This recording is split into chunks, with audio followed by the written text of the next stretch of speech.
have done it, or at least we are close to doing it. There has just been a meeting between the 12 founding clubs, and there is a lot of stuff going on. The 6 English teams, Manchester City, Manchester United, Liverpool, Arsenal, Tottenham, and Chelsea, have formally announced their plans to withdraw themselves from this competition, and the same can be said for AC Milan and Inter Milan. And with only 4 teams left, 3 of the Barcelona members voted against this proposal. It was certain this was going to be suspended, and it has. We have got to a point where the only clubs left were Juventus, Real Madrid, Atletico Madrid, and FC Barcelona, still to be decided by the fans. And the only reason why they didn't leave earlier is because they would have to pay a fine if they didn't consult the fans, and we all know we can't afford that. While the top 6 and both Milan's team all left, which meant the Super League was suspended. So what was exactly said in their announcement? Their announcement was expected, but it was believed that the whole project would have been dropped or abandoned, but they didn't do so. The announcement says, we are proposing a new European competition because the existing system didn't work.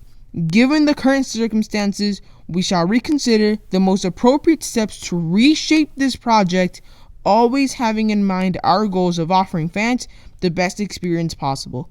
And it is now clear that they will be back for round 2. And I'm not gonna lie, if they come back with a less flawed plan and with people in charge that aren't involved in any club, I'm open to change, because UEFA and FIFA aren't exactly angels either. But that won't happen. This will just be another flawed project under the leadership of Florentino Perez and the Glazers, and once again, a step in the wrong direction. But just like what I said in yesterday's video, we still haven't won. At Manchester United, even though Ed Woodward resigned, the vice chairman of the Super League and owner of Manchester United, Joe Glazer, needs to leave as well. Florentino Perez, the chairman of the Super League, has to leave Real Madrid, and so does the Juventus president, who was also involved. And when we probably get that new format for the European Super League, or however they rebrand it, it needs to be very good, because these people were so close to destroying football, and now it seems like they're just not trustworthy. Today, though, we saw a lot of people speaking out against it. Pep Guardiola is one of the first and spoke out very early on today. Jurgen Klopp and Thomas Tuchel also publicly expressed their happiness when their team withdrew from the Super League. We also saw Bruno Fernandes and Joao Cancelo speak out against it on social media yesterday, and same can be said for Gerard Piqué, who spoke out a few hours ago on social media too.